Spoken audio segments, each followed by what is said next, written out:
정치톡톡 사이다 이승원입니다. 오늘도 새롭고 알찬 내용을 들려주실 거라 믿는 두 분 모셨어요. 더불어민주당 박수현 홍보소통위원장 그리고 국민의힘 김재원 전 의원 두 분 모셨습니다. 어서 오세요. 안녕하세요.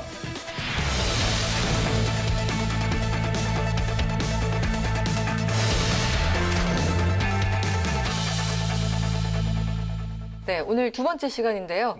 네. 오늘 기분이 좀 어떠신가요? 첫 번째 시간에는 많이 좀 긴장을 하셨던 것 같기도 하고. 일단 의상이 달라지니까. 나비 넥타이가 제가 좀 어울리지 않습니까? 지난번에 먼저 해봤기 때문에. 네. 오늘 김재원 의원님 되게 귀엽게 나오실 것 같아요. 오늘도 다룰 이슈가 참 많습니다. 특히 정치권 이슈야 뭐 매일마다 이제 쏟아지는 건데요. 아무래도 서울시장 보궐선거 몇 달 안 남았기 때문에 이 문제를 먼저 좀 짚어봐야 될 것 같습니다. 먼저 야권의 지금 선두 주자로 거론되고 있는 안철수 국민의당 대표. 일단 이거 먼저 여쭤볼게요. 대선이 됐던 간에 지방선거가 되던 간에 출마를 굉장히 좀 자주 하시지 않습니까? 그래서 일각에서는 너무 출마를 자주 해서 피로감이 있다. 또 반면에 이제는 한 번쯤 할 때가 됐다. 여러 가지 의견들이 있는 것 같아요. 이렇게 자주 출마하는 이유를 어떻게 보십니까? 김재원 의원께서는요? 아니 사실 이제 안철수 대표는 처음 정치권에 입문할 당시가 대중적인 어떤 환호와 박수로 시작을 했거든요. 그러니까 딴 정치인들하고 달리 네. 가장 전성기가 처음 정치권에 들어올 때 그때가 가장 전성기였어요. 그러니까 시간이 지나면 정치권에서 좀 얻는 경험도 있고 또 자기 생각도 있고 하기 때문에 출마를 자꾸 할 수밖에 없죠. 왜냐하면 국민들에게 알려져 있고 또 일정한 지지 세력이 있고 그리고 내가 조금만 노력하면 과거의 그 박수를 다시 받을 수 있을 것이다. 네. 저는 그래서 안철수 대표가 자주 선거에 출마하는 것은 어떻게 보면 지극히 당연한 일이라고 생각해요. 앞으로도 저는 계속 출마하리라고 봐요. 그러니까 그런데 일종의 이 질문은 우리 네네. 김재원 의원님 맞춤형 질문을 1번부터 해주신 것 같은데 요즘에 페이스북에 철수는 오지 않는다 시리즈를 지금 쓰고 계신 안철수 전문가이신데 그 질문을 딱 맞춰서 해주셔서 제 답변이 불리할 것 같은데 우리 안철수 대표가 여러 가지 장점과 기대를 가지고 정치권에 들어오긴 했는데 그 보수 정부에 실망한 사람들이 기대를 한 몸에 받는 진보 진영에서 정치를 신앙했다고 봐야 되거든요. 네. 그런데 문재인 대통령 후보와 함께 각을 세우고 겨루면서 진보 진영에서 좀 이탈하는 모습을 보이게 됩니다. 네. 그러면서 계속 이제 탈당을 하게 되고 자기가 가야 될 길을 일관되게 유지하지 못하는 이런 상황이 되어서 왔다 갔다 하는 이런 모습을 보일 수밖에 없는 거죠. 그래서 제가 볼 때는 길을 잃었다. 저는 이렇게 봅니다. 네. 저도 생각해보면 2011년에 이제 당시 박원순 당시 이제 후보에게 양보하고 그러면서 엄청나게 지지율도 높아지지 않았습니까? 그때는 분명히 진영이 왼쪽이었던 것 같아요. 진보 진영. 그러다가 어느 순간 보니까 오른쪽에 와 있는 것 같아요. 기본적인 어떤 정적인 지형 어디라고 생각하십니까? 경제는 진보고 안보는 보수다 이렇게 이야기하는 분들이 많아요.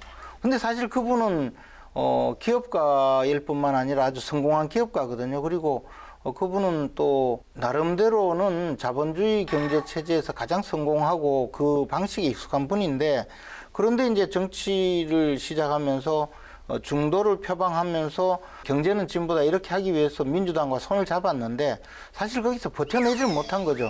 민주당이 말하는 경제의 진보 성향과 안철수 대표가 말하는 진보는 다른 거거든요. 그리고 또 개인적으로도 좀 정치권에서 좀 한계에 부딪히니까 다시 이제 새로운 활로를 되찾기 위해서 또 이제 나는 사실은 보수야. 기본적으로 그렇게 가는 거죠, 토대는 그러니까 기본적인 토대는 사실은 이제 보수 쪽에 가까웠던 분인데 처음에 초기 진입할 때 소위 말하는 그 민주진영과 손을 잡기 위해서 애매한 스탠스를 겉으로 표명을 했다 이렇게 보시는 건가요? 그 처음 시작할 때 새정치라 그랬잖아요. 네네. 안철수는 새정치를 하겠다. 근데 결국 새정치가 뭔지는 아무한테도 이야기를 못하고 설명도 못하고 설득도 못했거든요. 무슨 이야기냐면 내가 하는 것이 새정치고 네. 내가 되는 것이 단일화지 네. 뭐 다른 모습을 보여준 적이 없어요. 그게 가장 이제 좀 저 안철수 대표가 정치적으로 성공하지 못한 한 가지의 약점이 아닐까 생각해요. 그러니까 네. 결국에는 내가 하겠다는 이야기 외에는 뭐 없었죠. 전문가시라 이게 설명이 길었는데 네. 별로 정리가 잘 안 돼 지금 보니까. 그럼 정리를 한번 해주시죠. 정리 한번 위원장께서. 해볼까요? 정리 전문가. 그러니까 원래는 저 비전문가가 정리를 잘하는 거예요, 그럴 전문가보다. 수 있어요. 너무 잘 알면 또. 네. 저는 이렇게 봐요. 본인이 왜 정치를 하는지 무엇을 하려고 하는지가 없다는 말씀이셨잖아요. 네. 그렇기 때문에 결과적으로는 박원순 시장에게 2011년에 양보를 합니다. 근데 왜 양보를 하냐? 안철수 대표는 대권의 꿈이 있었기 때문에 차기 대권 주자로 확실하게 자리매김하려고 하는 그런 개인적인 계산이 있었을 거예요. 네. 그런데 2012년에 문재인 대표에게 후보를 또 밀리지 않습니까? 그렇게 해서 양보를 했거나 단일화가 됐으면 두 손 딱 들고 문재인 손 붙잡고 전국 같이 유세를 해야 되는데 네. 미국으로 애매하게 아무 말도 없이 나가잖아요. 말씀하신 대로 내가 해야 되기 때문에 후보가 안 되는 그 상황에서 찝찝한 단일화를 하고 간 거예요. 그래서 결과적으로 안철수 대표는 본인이 자기가 해야 된다라고 하는 그런 욕심들이 계속 있었기 때문에 그것이 안 되면 다른 행동을 계속 하는 것이거든요. 어때요, 의원님? 제가 정리 잘했죠? 정리 잘했습니까? 그러니까 이제 2012년도에 문재인 후보와 단일화는 단일화가 아니고 단일화였어요. 아, 예. 네, 미국으로 다닌 거죠. 지금 두 분이 그 공통적으로 안철수 대표에 대해서 평가가 일단은 박합니다. 네. 그럼에도 불구하고 지금 뭐 지지도를 보면은 좀 우세하고요. 아직 국민의힘에서 단일 후보가 만들어지지 않은 상황인 것도 감안을 해야 되겠지만 굉장히 단일화에 좀 자신감을 보이고 있는 것 같아요. 그 근거가 뭘까요? 저는 단일화 안 될 거라고 봅니다. 네. 뭐 그렇게 말씀을 김재원 의원님은 민주당은 단일화가 안 되기를 희망하지 이렇게 말씀하실 텐데 뭐 그런 차원보다도 왜 단일화가 안 되냐면 지금 안철수 대표의 지지가 20%한 중반 정도 이렇게 나오고 있잖아요. 근데 그 내용을 들여다보면 국민의힘 지지자들 한 40%가 네. 지지를 하고 있어요. 맞습니다. 결과적으로 지금 현재의 안철수 대표의 지지율은 야권의 단일 후보가 안철수가 될 거다라고 하는 그런 기대가 다 반영이 돼 있는 것이에요. 그런데 뭐 나경원 의원, 오세훈 뭐 의원 이런 분들이 이제 출마 선언을 하고 경선이 활성화되면 안철수 대표를 지지했던 국민의힘 지지자들이 왜 거기를 지지합니까? 이쪽으로 지지를 하죠. 예, 그러면 지지율이 빠질 겁니다. 그리고 이 국민의힘의 어떤 경선 과정이 관심을 받으면서 또 지지가 올라갈 거예요. 네. 그리고 민주당도 이제 우상호 의원 혼자 뛰던 곳에서 이제 박영선 의원이 출마 선언을 했지 않습니까? 그러면 제가 볼 때는 이 3자 그룹이 전부 다 비슷하게 20% 정도 오르락내리락 하면서 정립이 될 가능성이 있어요. 그렇게 된다면 결과적으로 단일화에 실패하고 3자 구도로 아주 박빙의 승부들을 펼쳐나갈 거다. 저는 그렇게 봅니다. 네. 민주당에게 가장 유리한 국면을 지금 말씀하신 건데 저는 그렇게 몰고 가야지. 근데 이제 그런 의미에서 단일화가 안 된다는 말씀도 사실 충분히 그 생각해 볼 수 있는데요. 안철수 대표는 이번에 이제 단일화 이야기를 굉장히 많이 했거든요. 자기 스스로. 근데 이제 단일화를 뭐 어떤 방식으로 하자 이런 이야기는 한 번도 안 했거든요. 이제 왜냐하면 그럴 필요가 없으니까 그냥 내가 나가면 되는데 왜 너가 나오느냐 이런 의미로 단일화를 하자 하니까 사실 뭐 좀 귀담아 들을 수가 없는 상황이었죠. 국민의힘 내부에서는 이제 안철수 대표를 내보내면 어쨌든 야권에서 서울시 시장을 뺏어올 수 있지 않느냐 이런 생각을 가진 분도 있긴 있었어요. 네네. 그렇지만 그건 당의 전립에 관한 문제거든요. 그건 그렇죠. 뭐 굉장히 네. 잘못된 생각이죠. 그래서 국민의힘이 그대로 이제 그 경선 작업에 들어가니까 이제 지지율에 변화가 올 것이다라고 판단을 했는지 최근에 국민의힘이 주관이 되어서 경선을 하되 국민의힘뿐만 아니라 다른 당 뭐 쉽게 말해 자기도 포함해서 야권 단일 후보 한 사람 정하자 이런 주장을 했거든요. 근데 그것은 뭐냐 하면 자기 중심으로 자기한테 유리할 때 단일화를 주장하는데 국민의힘에서 후보를 선출하고 나면 그 후보가 더 지지율이 저는 높아질 수도 있다고 봐요. 충분히 가능하겠죠. 제가 볼 때는 이미 안철수 대표는 이 힘겨루기의 삿발을 놓치기 시작했어요, 지금. 김종인 대표가 그걸 명쾌하게 보고 있는 거죠. 네. 그래서 김정희 바보가 아니죠.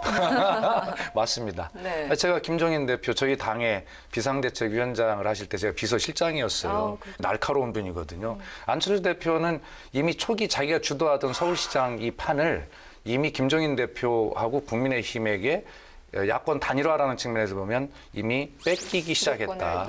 예, 그렇습니다. 네. 지금 다급해진 거예요. 아니 근데 이제 국민의힘에서 후보를 선출하고 나서 그때의 그 지지율이 그래도 안철수 대표가 10% 이상 앞선다면 안철수 대표가 계속 뭐 단일 후보 만들자고 주장할 거예요. 근데 지지율이 만약에 비슷해지거나 또는 조금 지지율이 뒤처지면 그때는 굉장히 괴로운 상황이 될 것이고 그렇게 되면 단일화가 설사 된다 하더라도 지난번 2012년 민주당 문재인 후보와의 단일화 그러니까 나는 그냥 또 어디를 단일화 가려나?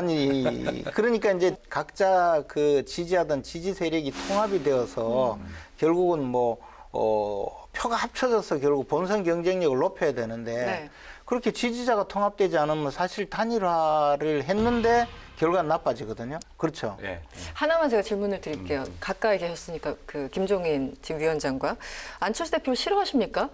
싫어하죠. 네, 사감이 있는 것 같아요. 사감이 있습니다. 네. 근데 개인적인 감정이 아니라 처음에 안철수 대표가 정치권에 들어오기 전에 다 기억하실 거예요. 윤여준 전 환경부 장관이나 네, 그 멘토 몇 분들이 이 사람을 한번 만나보자라고 해서 만나던 그 그룹들이 있습니다. 네. 그런데 김종인 비상대책위원장께서는 그 모임에 3번인가 4번을 딱 나가서 이제 간을 본 거지 않습니까? 네, 네. 서로 계산을 했겠죠. 봤는데 네. 무게를 다뤄본 거죠. 그랬더니 이건 근수가 안 나온다라는 생각을 하시고 김종인 대표는 그 뒤로 그 모임에 단 한 번도 안 나갔다는 겁니다. 네, 네. 안철수 대표가 정치를 통해서 대한민국을 이끌어갈 지도자감은 아니다라는 결론을 김종인 대표는 그 당시에 이미 냈다. 뭐 그런 것이죠. 그릇. 알겠습니다. 근데 이제 그게 그냥 근수만 달아본 게 아니고 여러 가지 대화도 하고 또 뭐 의견도 나누고 하는 과정에서 뭐 좀 이야기가 있었어요. 저도 그 김종인 위원장한테 들은 이야기는 좀 뒷얘기를. 있거든요. 근데 네. 이제 여기서 살짝 뭐 그거를 이 만천하에 공개할 건 아니고 여러분들이 너무 안철수 대표를 좋아하셔서 얼른 또 넘어가야 되겠습니다. 다음 그러시죠. 주자들이 기다리고 있어요. 네. 나경원 전 의원 고심 끝에 얼마 전에 출마 선언을 했죠. 10년 만에 재도전인데 일단 뭐 경쟁력, 성공 가능성 이번에 위원장님 먼저 좀 말씀해 주시죠. 지금 나경원 전 원내대표는 일단 출발은 오세훈 전 시장보다는 성공적으로 보여요. 왜 그러냐면 뭐 나경원 전 원내대표가 어떤 코로나의 어떤 그 집단 감염의 시작이라고 하는 뭐 이태원 그러면서 그 경제가 어려워졌 그런 상징적인 장소를 선정한 것도 잘 한 것 같고요. 그에 비해서 그 오세훈 전 시장은 이상하게 2번의 그 좀 매끄럽지 못한 과정이 있었어요. 네. 처음에 뭐 안철수 대표와 관련된 조건을 걸어서 이제 이상한 출마 얘기를 했고요. 기묘했죠. 그렇습니다. 네. 근데 2번째 출마 선도 사실은 조건부였어요. 그러면서 2번째 출마할 때는 내가 당분간 한 5년 동안은 대권 꿈을 접겠다. 아니 그런 이상한 출마가 어디 있습니까? 이 2번의 이상한 출마를 통해서 네. 아마 선제의 기회를 나경원 전 원내대표에게 상납했다. 상납했다. 저는 그렇게 보고 앞으로 어떻게 될지 상납했다. 모르겠습니다만 네. 그렇게 보입니다. 근데 네. 이제 나경원 대표는 어쨌든 그 굉장히 친숙한 사람이죠. 이번에 또 이제 TV 예능이죠. 방송에 나오고 난 다음에 사실 저 시골 할머니들조차 그 이야기를 많이 해요. 아유 참 좋더라. 뭐 그냥 표현이. 네. 그리고 실제로 굉장히 그 괜찮은 사람이거든요.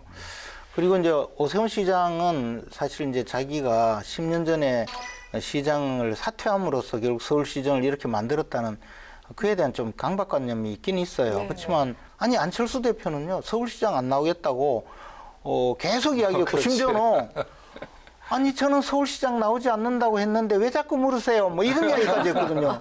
근데 그러면 그래놓고 어느 날 갑자기 제가 서울시장 나오게 됐습니다 했으면 그동안 왜 안 나오겠다 했는지 그리고 말을 바꿨는지에 대해서 해명이라도 해야 되잖아요. 근데 아주 해맑은 미소로서 제가 나오게 됐습니다 이러거든요. 지금 성대모사까지 성대모사를 하시는 되게 거예요. 아니 그래서 잘 저는 될 성대모사가. 오세훈 시장한테 본 좀 보라는 거죠. 제발. 답답하다. 약간 아니 좀 그런데 답답하신 것 같아요. 실제로 그 오세훈 네. 전 시장께서 아니 갑자기 그 호감도가 올라간 나경원 전 원내대표를 향해서 뭐 초보 이야기를 강조하면서 인턴이라고 했잖아요.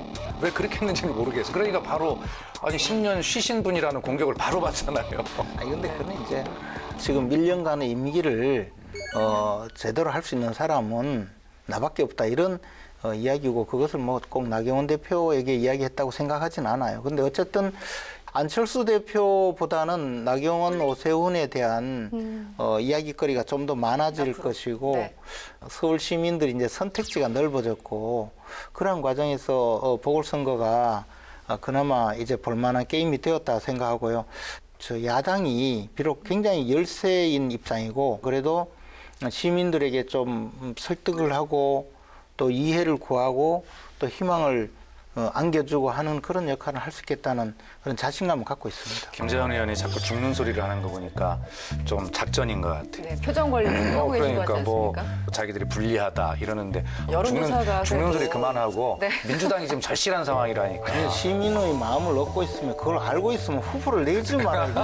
그렇게 뭐 네. 후보 내지 않겠다고 철석같이 약속하고 당원 당규까지 고쳐가지고 그걸 또 그냥 한 게 아니고 표장사를 많이 했어요. 저한테 지금 땀방울이 막 그런 그림들이 있을 것 같은데. 하나만 여쭤볼게요. 이제 우리도 여권으로 한번 네. 넘어가야 되니까 그 전에 어쨌든 이해운 전 의원이 드랍하면서 9명의 후보로 이제 축소가 됐는데 그래도 항상 우리가 얘기하는 건 결국은 나경원 전 의원, 오세훈 전 시장입니다. 혹시 뉴페이스가 나올 가능성도 있다고 보십니까, 의원님께서는? 제가 나가지 않는 한은 없을 겁니다. 그렇군요. 그래서 저는 뭐 나갈 생각이 없으니까 결국 없죠. 김재원 의원이 나가면 그 빠진 일을 딱 채울 텐데 네. 한번 출마해 보시죠. 출마해도 뭐 안 될 거는 자명하지만 그 나가서 꼴찌까지 해서는 그런 게 아니라 김재현 의원이 국회에 못 들어온 거는 지방선거를 나가라는 뜻일지도 몰라요. 하늘의 내가 뜻이다. 심각하게 생각해봐. 알겠습니다. 그러면 이제 위원장님을 위해서 이제 여당으로 한번 가보죠. 더불어민주당은 뭔가 흥행을 벌써부터 실패하는 느낌적 느낌이 있어요. 네. 어떻게 보십니까? 이제 마지막 결승점을 봐야죠. 네, 여론조사 결과로 한 4, 5%를 쭉 지고 있다가 네. 마지막에 역전하는 그런 것이 여당으로서는 가장 좋은 전략이 아닌가. 네. 단일화도 막아내면서 네. 야권을 분열시키면서. 솔직하게 다 말씀해 네, 그럼요. 네. 그리고 또 이번 서울시장 보궐선거가 사실은 그 규책 사유가 저희 당에 뭐 있는 건 부인할 수가 없지 않습니까? 네, 네. 그렇기 때문에 야권에 비해서 지금 저희가 흥행이나 이런 것들이 떨어져 보이지만 출발은 저희가 이렇게 좀 낮은 자세로 하는 게 맞다. 그리고 출마 선언 역시도 좀 늦게 하는 것이 여당답다. 그 우리가 그 소문난 잔치에 먹을 거 없다 이런 말이 있는데요. 그 우리 국민의힘에 9분이 계시고 김재현 의원이 나오시면 10분이 채워질지도 모르지만 네. 그 내용 별거 없어요. 아까 말씀하셨듯이 나경원 전 원내대표, 오세훈 전 시장님 2분 정도밖에 없다. 뭐 집중도가. 네. 집중도가 그런 것인데 아마 여당은 여당의 장점이 있어요. 첫째는 이 보궐선거는 투표율이 그렇게 높지 않은 것이 일반적이기 때문에 아마 여러 가지 조직과 여당 프리미엄을 가지고 있는 여당 후보가 기본적으로 유리할 수 있다. 네. 어느 정도만 따라간다면 이런 것이고 두 번째는 여당이 가지고 있는 것은 정책 능력입니다. 네. 지금 야권은 단일화, 뭐 통합, 입당 이런 공학적 용어들을 가지고 이야기를 하지만 결과적으로 여당의 시간이 오면 서울 시민이 관심이 있는 정책, 미래, 뭐 희망 이런 것들을 가지고 이야기를 할 거거든요. 충분히 지금은 부럽지만 네. 먹을 것은 없는 야권을 금방 따라잡을 것이다 이렇게 생각합니다. 그 묘한 미소를 짓고 계신 우리 아니 김 일단 의원님. 네. 지금 원래 같으면 여당이 지금쯤이면 지지율이 한 2배 정도 야당이 앞서는 게 맞아요. 근데 지지율이 이제 점점 떨어지더니 오차범위 밖으로 나갔거든요. 이게 앞으로 그러면 다시 좁혀지느냐 아니냐 이런 것은 이제 두고 봐야 되겠지만 여당이 이제 한 20% 정도는 따고 들어간다고 생각해요. 모든 구청장이 여당 소속이면 또 시의원, 구의원 다 여당 소속이에요. 막 민주당이 싹쓸이를 다 했어요. 그것도 우리가 잘못했다는 얘기 같으네. 아니죠. 그때 상황에는 그랬는데 국민들이 봤을 때는 그때 표를 줬는데 아이고 이게 아니었구나라는 그런 회고적 반성을 하고 있기 때문에 이번에 벼르고 있다고 저는 봐요. 다만 그것을 이제 야당이 얼마나 담아내느냐에 문제가 남아 있는 거죠. 또 하나는 지금부터 시작해서 말씀하셨듯이 이제 정책 능력, 아파트 지역값 올려놓는 거 보면 뭐 정책 능력은 형편없죠. 뭐 그러니까 국민들이 그런 상황에서 정책 능력을 보고 쏠릴 거라고 생각하진 않아요. 그렇지만 이제 예를 들어 재난지원금을 뿌린다든지 또는 뭐 이제 선거일이 4월 초잖아요. 네, 그러면 한 3월 말쯤 되면 갑자기 막 백신을 온 동네 다 공급해서 이제 곧 뭐 코로나19는 없어집니다. 뭐 이렇게 할 수도 있고 네. 이제 그런 정책 쇼를 하겠죠. 네, 여러 가지. 아니 그 선거 보궐선거쯤에 백신이 풀릴 거를 예상하고 걱정을 하는데 왜 백신을 자꾸 빨리 확보하라고 그렇게 난리를 칩니까 야당에서는? 그러면 선거 때까지 그걸 확보를 못해야 유리한데 하여튼 감사하게 생각해요. 아니 지금 다른 나라는 다 백신을 맞고 있잖아요. 근데 이제 우리 맞아요. 네. 대통령께서 좀 일을 잘 못하셔서 아직 백신이 도착도 하지 않고 있거든요. 그런데 이제 그때 가서 백신이 막 공급이 되면 야당이 그토록 요구를 했더니 이제 겨우 갖고 왔다고 이러니. 우리의 힘으로 그나마 2월에 확보한 것이다. 이런 또 논리로. 아니 알겠습니다. 그런데 실제로 김세현 의원님 그때 되면 아마 이렇게 될 거예요. 백신도 그때 되면 아마 지금 서구 선진국들이 맞기는 시작했지만 지금 엉망이거든요. 접종률이 높지 않고 또 사망자 생기고. 미국도 그 파이자를 맞춰가지고 작년 연말까지 한 20일 동안 시작해서 한 2천만 명을 맞춘다고 그랬는데 300만 명밖에 못 맞췄어요. 정말 큰 문제가 계속 발생하고 있거든요.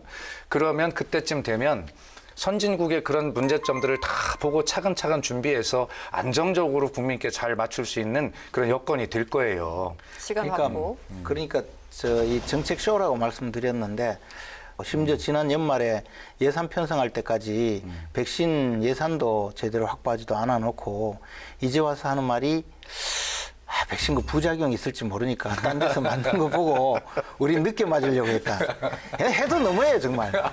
아이고 하여튼 야당이 해도 너무해. 네, 알겠습니다. 집권해봤으면서 집권당이 그렇게 무능하게 아무 대책 없이 합니까? 다 생각이 있지. 일단 마무리 좀 해보죠. 네. 박영선 장관이 지난 20일 사의를 표명했고 사실상 뭐 출마 공식선언 한 겁니다. 그래서 여권에서는 이제 민주당에서는 박영선 전 장관과 우상호 의원 두 분으로 지금 좁혀져서 아까 제가 계속 흥행 얘기를 하고 있는데 뭐 새로운 제3의 인물 등장할 가능성은 어떻고 또 흥행을 어떻게 붕업시킬 수 있는지 위원장님께서 뭔가 전략이 있으면 살짝 좀 말씀해 주시죠. 전략은 집중이죠. 집중. 똘똘한 한 채 저희가 비판을 부동산 가지고 많이 받았는데 그 말씀하시면 불리할 것 같은데. 저희는 아주 똘똘한 한 사람을 잘 키워서 네. 집중해서 그 소문난 잔치 먹을 것 없는 저 요란한 저기를 아주 네. 날카롭게 뚫겠다. 네. 이런 것이 저희 전략입니다. 알겠습니다. 근데 일단 재미가 없잖아. 할 말도 없고. 이제 큰 문제 부럽긴 합니다, 사실. 끝까지 흠집 얘기. 네, 서울시장 보궐선거에 대해서 저희들이 얘기를 하고 있는데요. 두 분의 속 시원한 사이다 한 줄 평이 기다리고 있습니다. 먼저 김세현 의원님, 먼저 한 줄 평 해주시죠. 아니 뭐 해도 안 될 테니까 그냥 들어가세요. 뭐 원래 출마도 안 하기로 뭐 후보도 안 내기로 약속했는데 꼭 나올 필요 있나요? 어차피 안 될 텐데. 들어가요. 한 줄 평 끝나셨습니까? 알겠습니다. 박수영 위원장님 한 줄 평 해주시죠. 아까도 말씀드렸지만 이 소문난 잔치에 먹을 것 없답니다. 그만 힘 빼시고 들어가시죠. 양쪽 다 들어가라고 하는 그런 한 줄 우리는 들어가면 안 되지. 평이었습니다. 그렇다면 서울시장 주요 후보 3인에 대한 빅데이터 알아보도록 하겠습니다. 네, 서울시장 보궐선거 후보 등록 첫날인 2020년 12월 8일부터 2021년 1월 15일까지 38일간 2021년 서울시장 보궐선거 후보의 정보량 순으로 3명의 빅데이터를 분석해봤습니다. 뉴스, SNS 등에서 12개 채널에서 언급된 키워드 횟수가 해당 후보에 대한 선호 혹은 지지를 의미하지는 않지만 온라인 채널에서 나타나는 국민의 관심도를 알 수 있습니다. 서울시장 유력 여야 후보 중 정보량에 따라 1위에서 3위 후보에 대해 채널별 점유율과 변동 원인에 대해 살펴봤습니다. 안철수 대표는 12만 7,347건의 정보량으로 1위를 차지했고 안 대표는 서울시장 출마 선언 전과 후로 정보량에 큰 차이를 보였습니다. 출마 선언을 했던 20일 전에 하루 평균 정보량은 1,151건이었으나 출마 선언을 한 20일 하루 1,546건으로 10배 이상 정보량이 급증했습니다. 이후 10월 21일부터 1월 15일까지의 일평균 정보량은 3,573건으로 서울시장 출마 선언 후 정보량이 3배 늘었습니다. 출마 선언 당일 가장 많이 언급된 채널은 커뮤니티가 40%의 점유율로 1위, 뉴스가 약 31%로 2위로 나타났고 안 대표의 서울시장 출마 선언이 국민들의 많은 관심을 끌었다라고 볼 수 있습니다. 네, 서울시장 관련 정보량 2위 인물은 53,726건을 기록한 나경원 전 의원입니다. 가장 많은 정보량을 기록한 날은 4,262건인 1월 6일입니다. 검찰이 나경원 전 의원의 사학비리 등 의혹에 대해서 무혐의 처분을 내린 날인데요. 두 번째 정보량이 많았던 날은 서울시장 출마를 선언한 1월 13일입니다. 12개 채널 중 뉴스에서 약 59%의 점유율로 1위, 커뮤니티에서 약 19%로 2위를 차지했습니다. 출마 선언 전 하루 평균 1,177건의 정보량을 보였으며 출마 선언 후 일평균 2,504건의 정보량을 보여 약 2배 이상 늘었습니다. 네, 계속해서 정보량 3위는 47,295건의 박영선 장관입니다. 박 장관이 가장 많은 정보량을 보였던 날은 나경원 전 의원이 시장 출마를 선언한 13일로 서울시장 보궐선거에 여야 후보에 대한 관심도가 나타난 날이고 또 여당의 소상공인 버팀목 자금 지원과 관련해서 뉴스가 많이 나온 날이었습니다. 네, 박 장관은 조사 기간 동안 뉴스에서 가장 많이 언급됐습니다. 63%의 점유율로 뉴스에서 많이 언급된 것을 알 수 있는데요. 상대적으로 SNS 등에서는 관심도가 적었습니다. 지금까지 글로벌 빅데이터 연구소 소장 김다솜이었습니다. 두 번째 이야기로 넘어가 보죠. 지난 18일 문재인 대통령 신년 기자회견이 있었습니다. 여러 가지 발언들이 나왔는데요. 논쟁이 여전히 뜨겁습니다. 2020년부터 이슈와 이 국정 현안들에 대해서 질문이 이어졌는데 위원장님 먼저 지금 질문 드릴게요. 가장 좀 인상적인 대목이 어떤 거였는지 여쭙고 싶네요. 구체적인 어떤 사안보다는 전체적으로 총평. 네. 민감한 그 사안들에 대한 질문이 많이 있었어요. 그랬죠. 뭐 사면이라든가 뭐 부동산, 정인이 문제 등을 비롯해서 남북 관계까지. 그런데 그런 것들에 대해서 심지어는 대통령께서 윤석열 검찰총장은 그냥 우리 문재인 정부의 검찰총장이다. 네. 또 사면에 대해서는 아직 때가 아니다. 재난지원금 때가 이르다. 뭐 이렇게 하면서 비교적 그 민감한 문제들에 대해서 아주 담백하고 솔직하게 그리고 간략하게 정리를 함으로써 문재인 정부 5년 차의 국정 기조가 비교적 단순해졌다. 그런 기자회견이었다. 그렇게 네. 평가를 합니다. 정리가 됐다. 의원님께서 어떻게 보셨습니까? 근데 이제 대통령께서 보통의 경우에 기자회견을 하면 그동안에 이제 문제가 있었던 걸 정리해주고 이래야 되는데 사실 뭐 당연한 이야기만 하셨거든요. 아니 윤석열 총장이 문재인 정부 총장인 거 천하가 다 아는데 그런데도 왜 쫓아내려고 했는지에 대해서는 마치 그런 일이 없었던 것처럼 말씀하시니까 아무도 왜 저렇게 이야기했을까. 뭐 정치권에 발을 못 붙이게 자락을 깔았구나 이렇게 생각하게 만들었고 또 뭐 정인이 문제를 이야기하면서 아니 무슨 꼭 뭐 저 홈쇼핑에서 반품하듯이 그런 말씀을 하셔서 또 많은 사람들이 그걸 논란을 벌이게 하고 뭐 주택 정책에 대해서 뭐 공급을 확대하겠다 했는데 지금까지 사실 저 집 사는 사람 때리잡는 정책만 했잖아요. 대통령께서 이렇게 기자회견을 하면 그동안의 어떤 국민들이 갖고 있던 궁금증 또 앞으로 나가는 뭐 미래에 대한 방향타가 돼야 되는데 네. 결국 남은 게 이런 논란만 만들고 말았거든요. 알겠습니다. 네. 그래서 좀 저는 좀 심히 유감. 이제 뭐 심히 됐다. 네, 예상대로 네, 위원장님께서는 아주 깔끔하고 좋은 회견이었다. 아니 청와대 네, 예상대로. 대변인이 당연히 그렇게. 네, 야당이니까 의원님께서는 당연히 저렇게 말씀하시겠지. 아니 저는 국민의 야가라. 여야가 바뀌면 또 같은 얘기 하실 거예요. 뭐 늘 그랬으니까 뭐 여기까지 하죠. 뭐 한 줄 평 정도 해주신 것 같고요. 그럼 하나하나 또 여쭤볼게요. 먼저 뭐 말씀하셨으니까 이제 뭐 입양 관련해서 발언이 조금 적절하지 못했다 비판이 있었습니다. 그 부분에 대해서 설명을 좀 해주시면 어떨까요? 지금 페이스북에도 글을 좀 네, 올리고 저도 계신데. 페이스북에 글을 며칠 전에 썼는데 대통령께서 그걸 설명하시면서 분명하게 입양 취소, 아이를 바꾼다든지라고 하는 용어를 쓴 거는 사실이고 그건 잘못된 것입니다. 네. 그거에 대해서 저는 청와대가 어떤 형식으로든지 대변인이 감히 대통령 잘못됐다고 말하다니. 국민께 그걸 거기다 또 사과까지 해야 된다고 썼어요, 제가. 네, 그거는. 네. 사과를 해야죠. 네, 그러나 대통령 뭐 억한 심정 있으세요?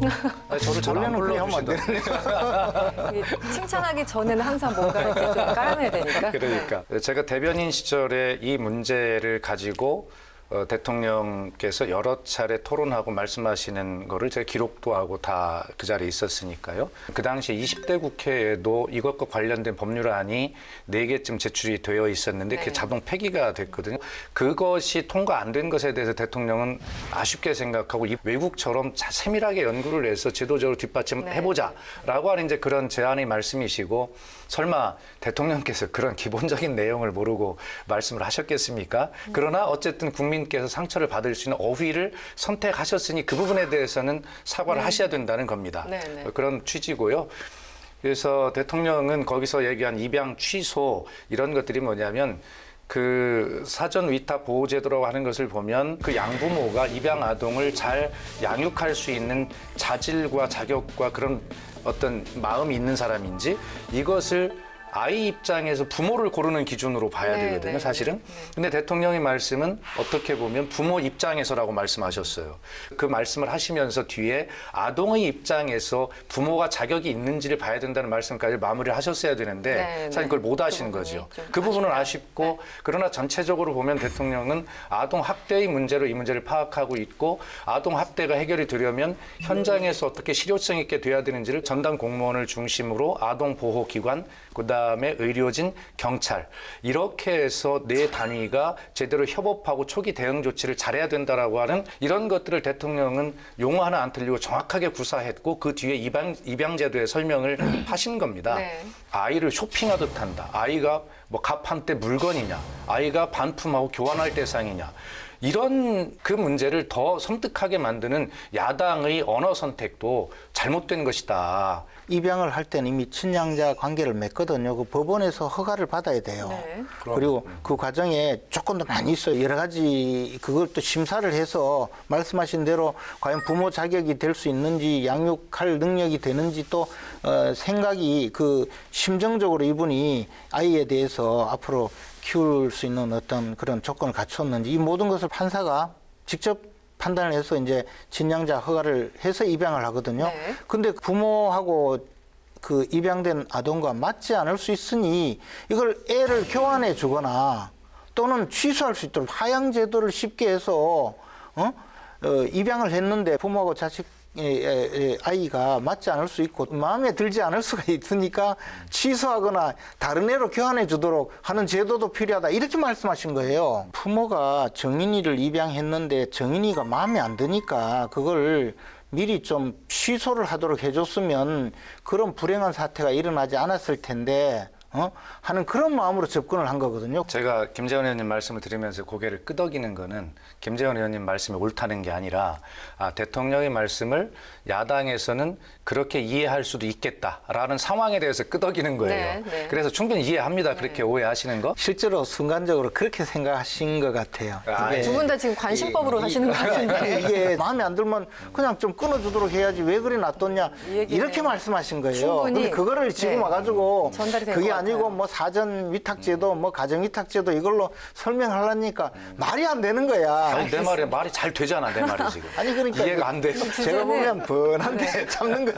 아니 그런데 마무리를. 많은 토론을 했고 대통령이 공부를 많이 하신 부분이기 때문에 늘 안타까워하셨다는 네, 네. 증언을 했잖아요. 어쨌든 우리 김재원 의원님처럼 저렇게 합리적인 의심과 의혹 뭐 이렇게 비판하시는 건 얼마나 좋습니다. 그런데 가판대 물건이냐, 뭐 반품이냐, 교환이냐, 홈쇼핑이냐라고 하는 이러한 말로 그 대통령을 공격하는 것은 오히려 그 아픈 어려운 처지에 있는 우리 아이들을 더 아프게 하는 일이다라는 말씀을 드리고 싶습니다. 네, 여기까지 듣겠습니다. 저도 전적으로 동의합니다. 감사합니다. 네, 전적으로 끝에는 해피엔딩. 네, 알겠습니다.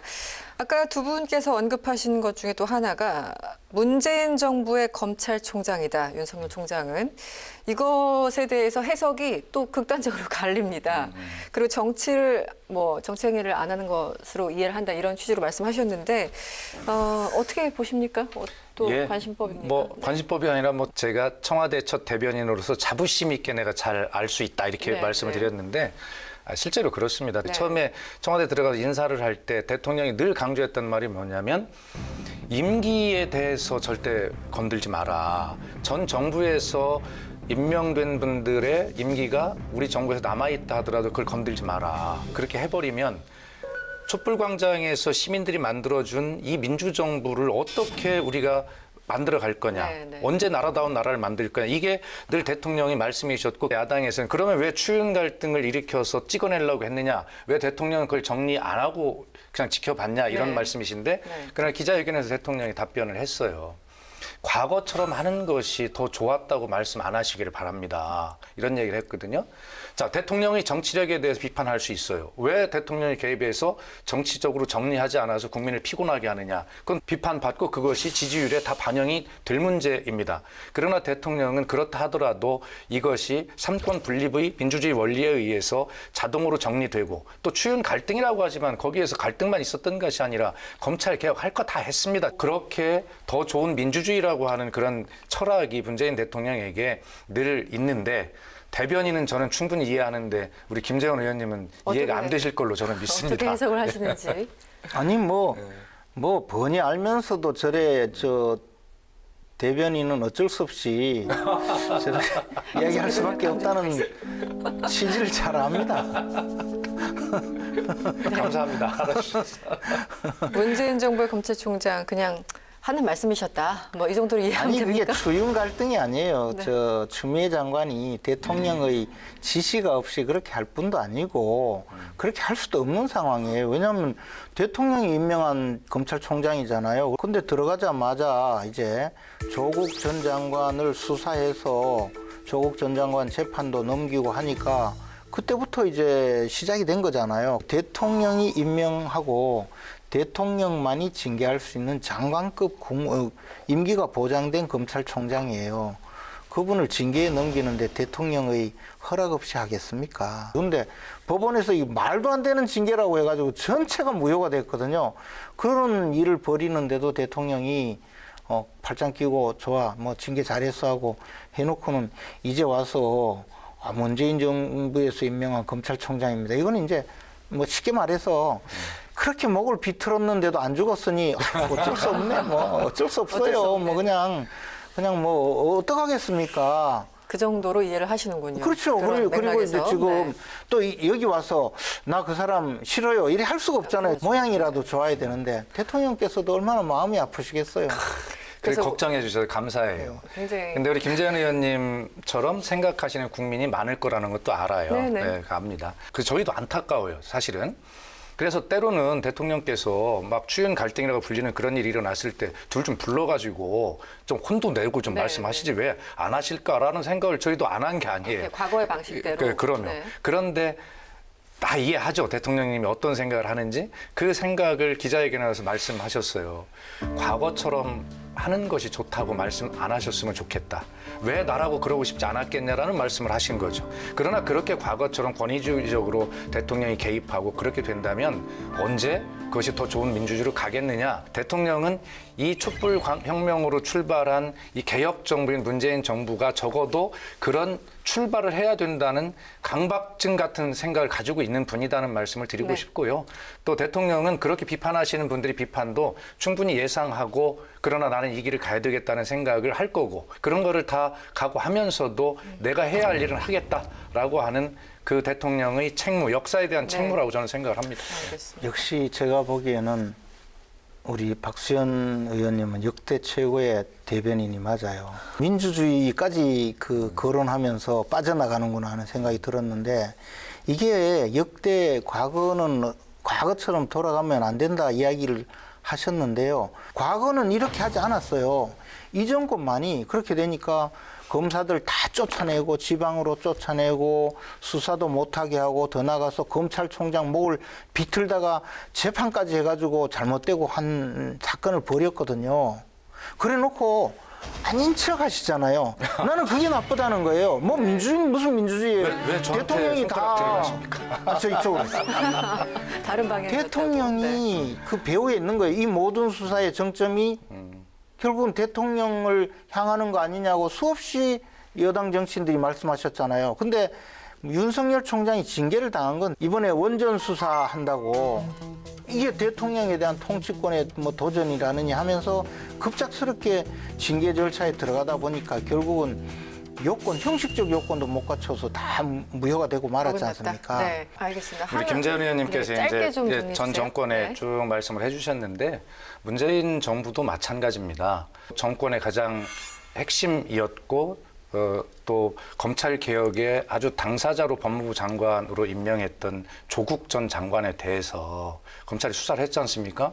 거기에 저희가 수사를 못하게 막았습니까? 개입했습니까? 그런 거 없잖아요. 조국을 수사하고 정경심을 수사하는 과정에 왜 검찰이 과거에 수사 관행 이런 것들을 버리지 않고 계속 그렇게 무소불위의 권력을 가지고 하느냐. 라고 하는 것이에요. 그것이 검찰 개혁의 절반의 핵심이거든요. 대통령께서 문재인 정부의 검찰총장이다라고 이야기한 것은 마지막 남은 검찰 스스로 할 수 있는 조직 문화와 어떤 수사의 관행까지도 스스로 개혁할 수 있는 부분이 있는지 찾아달라. 검찰총장으로 그 역할을 다해달라 이런 것이고요. 알겠습니다. 여기서 마무리를 하죠. 마지막으로 한 말씀 네, 더 마지막으로 드리면요. 한마디. 저는 이제 네. 아마 이 정부는 이제 공수처를 만들었으니까 공수처는 내 마음대로 되겠다고 생각하시겠지만 또 다른 윤석열을 또 만들었거든요. 그래서 저는 그냥 수사기관을 내 마음대로 주물럭거릴 생각을 하지 마시고 죄를 짓지 말라고 권하고 싶어요. 과거 정부처럼 저희는 하지 않고 혹시 부족한 점이 있을지 몰라도 좀 더 노력하고 있다 말씀을 드립니다. 네, 마지막 질문 드리겠습니다. 사면에 대해서 언급을 했습니다.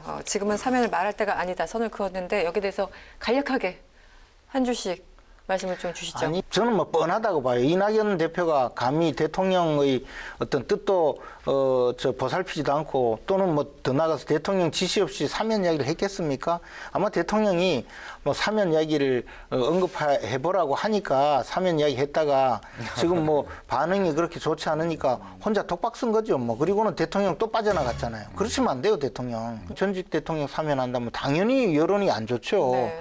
그렇지만 대통령은 그것을 통치권 차원에서 또는 정책적 필요에 의해서 사면을 하는 것인데 이낙연 대표를 내세워서 국민 여론 떠보고는 거둬들이니까 결국은 이낙연 대표 지지율만 떨어지고 제가 이제 회복이 안 될 것 같아요, 저 지지율이. 이낙연 대표가 지금 굉장히 불쌍해졌다. 공공한 처지다 이렇게 평가를 하시는 거고요. 이게 총리 출신 정치인은 한계인데요. 특히 문재인 대통령의 지지율이 떨어지거나 문재인 대통령이 잘못한 일이 밝혀지면 그 밑에 총리했던 분이 자꾸 덤태기를 또 쓰게 돼 앉게 있어요. 되는. 또 이낙연 총리 스스로가 노력을 안 해요. 당 대표가 되고 어떤 정치인이 되셨는데 뭐 그런 노력을 안 하시는 것 본인의 같아요. 선을 굵게 드러내지 못하고 있는 것 같다라는 평가가 드시고. 노력을 얼마나 노력을 해도 점수가 안 오르나 건데 모르겠어요. 말을 금방 바꾸는 거 봐.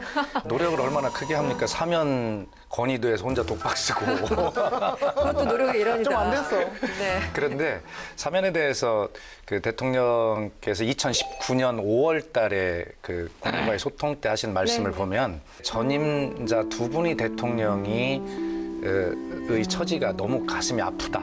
그리고 내 부담이 너무 크다. 이런 말씀을 하시거든요. 기자회견에서.